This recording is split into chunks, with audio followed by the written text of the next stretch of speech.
What's going on, guys? My name is Wade with TechDaily, and in this video, we are checking out the brand new Xiaomi 15T Pro. Now, this is Xiaomi's sort of mid-range phone, and while all of the attention is understandably on the new 17 Pro and 17 Pro Max, that is Xiaomi's new 17 Pro and Pro Max. Yes, they did skip a number to realign with Apple. I actually think their T series has been a great value device the last few years. The T denotes their mid-range line, but the Pro differentiates this phone from the regular 15T. What do you get for going Pro? Well, mainly a better processor and more capable camera setup, but they're pretty closely aligned in just about every other way. I'm going to fill you in on everything else you need to know about this new 15T Pro, of course, but first things first, let's just quickly unbox it, and I'll show you the handful of things still included in this rather large box. Slicing on into it here and sliding off the lid, the first thing you're greeted by is a big, thick packet designed by Xiaomi, and inside is a SIM tray ejector tool, a USB-A to USB-C charging cable, a bunch of paperwork that's totally important, and a very familiar all-black rubbery plasticky case to protect your shiny new phone. Next up is the phone itself, with some of its specs listed out there, and for me, that's everything that's included. No big honkin' charging brick or anything else, but depending on where in the world you live, you might be allowed a charger or some other accessories. So let's go ahead and get this new 15T Pro fully undressed and powered on, and as we do, I should tell you that this phone has launched globally, though I say that loosely. No US launch, obviously, but Europe, Asia, and many other parts of the world will be able to easily find this phone for sale at around 799 euros. The non-Pro model is around 649 euros, which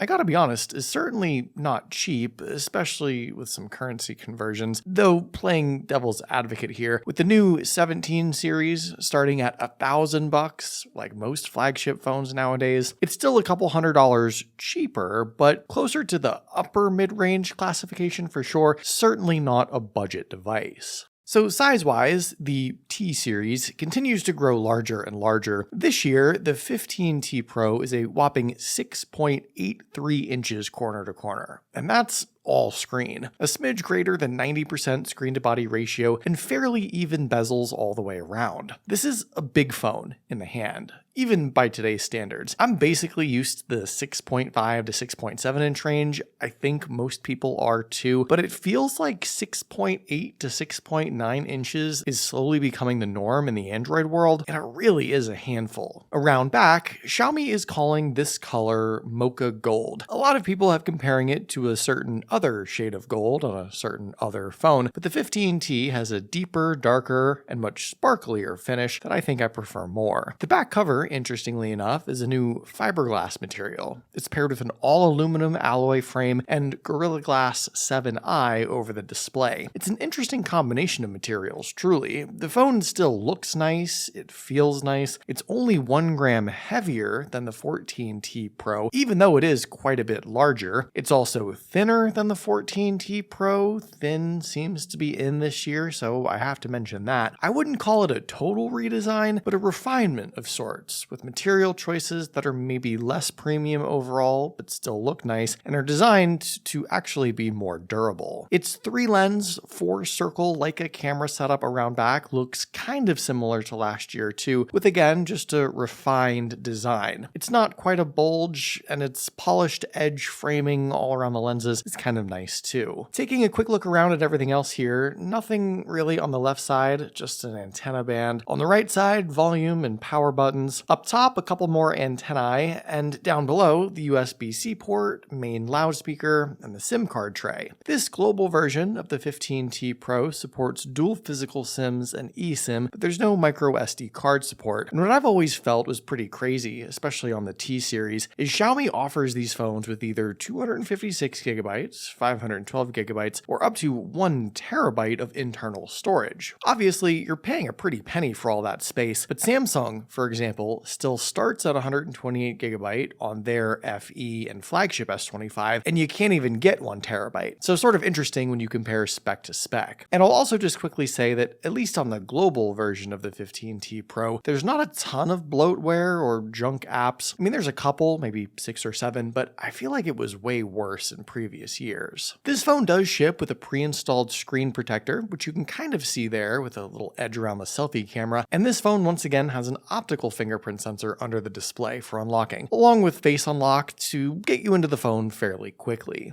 The display itself, while a bit bigger, actually isn't that different compared to last year. You do get more pixels. The now 2772 by 1280 resolution screen crams in 447 pixels per inch for a not quite Quad HD view, but it's definitely a sharp display. On top of that, it's still an AMOLED panel with HDR10 Plus and Dolby Vision support, and it still offers an up to 144 Hz refresh rate on some supported apps. Collectively, I consider these specs to basically be flagship, and visually, this is a great looking display from every angle. Since the introduction of the 144 Hz refresh rate a couple of years ago, some folks have found that to be a little gimmicky, since it's not always running that high. And not every app even supports it. But it's still a silky smooth high refresh rate pretty much at all times anyway, even if it doesn't achieve exactly 144 Hz. And it's a bold, bright, and very colorful looking screen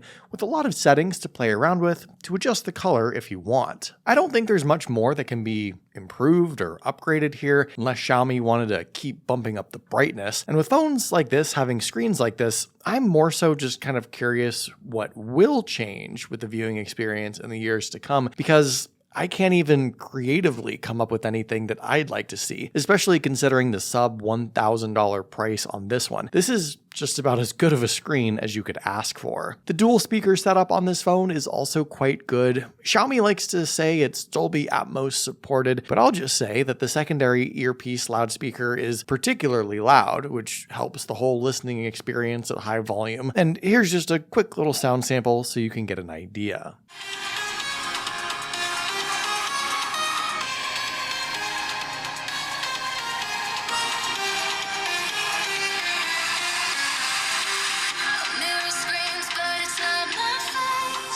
Inside, this new 15T Pro is powered by a processor that maybe some folks might see as a less than stellar choice, but you let me know how you feel about it. You get the MediaTek Dimensity 9400 Plus, along with 12 gigabytes of RAM. Quite a bit more powerful than the 8400 Ultra in the non-Pro 15T, even with the Ultra distinction. I know, these names are just getting way too confusing. And this chip is the new and improved Plus variant of the almost one-year-old regular 9400 of the same name and class. Now, I think name actually plays a big role in how people feel about this chip. Their knee-jerk reaction is to immediately suggest that something from Snapdragon, like the 8 Elite Gen 4, should have been used instead. But in both performance scores and real-world performance comparisons, the Dimensity 9400 series has scored and performed as good or better than the similar Snapdragon, which I think has surprised a lot of people. The processor inside this phone, paired with all that RAM too, is flagship spec. And if you didn't know what chip was actually inside or what manufacturer made it, you probably couldn't tell anyway. The reasoning for using a MediaTek chip, frankly, is probably a price thing. MediaTek components are generally a little less expensive than the bigger name brand Qualcomm components, and there's been a cost conversation about Qualcomm's chips the last few years now. But the important thing is, I don't think Xiaomi is sacrificing performance, and in fact, they're basically getting as good of a secondary or other OEM flagship chip to put inside this not quite a flagship phone. Let's say that worst case scenario, the chip is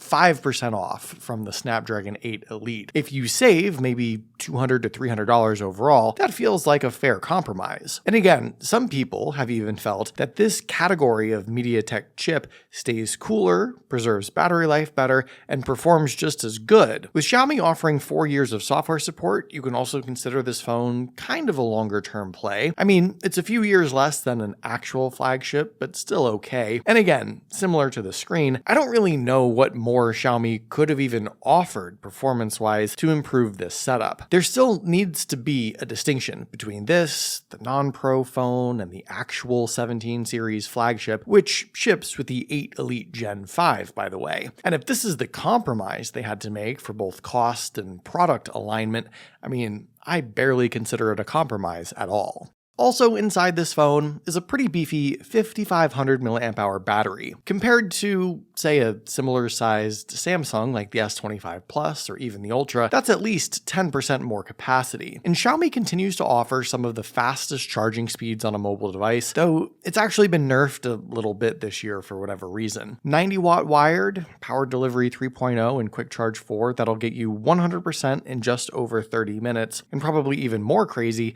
50-watt wireless charging. That'll get you back up to 100% from dead in under an hour. Even though last year's phones had an advertised 120-watt wired speeds, I think what this phone offers this year is still more than enough, assuming you have the proper accessories to actually achieve those wild speeds. Finally, Xiaomi continues to focus a lot of their time and attention on the camera setups on these T-series phones. And this year, there's one big hardware change that yields you some much improved capabilities. The triple lens setup is still made up of a 50-megapixel main lens, 50-megapixel telephoto zoom lens, and 12-megapixel ultra-wide. But that secondary telephoto lens is now a periscope zoom lens with up to 5 times optical capabilities and up to 100 times digital zoom. That rivals the top-tier S25 Ultra, for example, and any other camera-focused flagship you can think of, along with its myriad of other top-tier camera features. The selfie camera is a 32-megapixel lens, slightly different than last year, but less of a highlight, and Xiaomi continues to partner with Leica for their lens hardware and image styles. Now, I'm kind of curious to see how a phone like this stacks up against a phone like the S25 Ultra, simply because if you can get as good or better camera capabilities from something that's a few $100 less, that could be a big perk. The camera setup as a whole on the T-series phones from Xiaomi have always been a big highlight, and while some other companies like to further separate camera features from their pro and mid-tier devices, Xiaomi seems to be less concerned with differentiating. Part of that, I think, is just the overlapping name schemes. This is a pro phone, or at least it's denoted as much, but it's still within the T-series, which is less than a flagship. So confusion aside,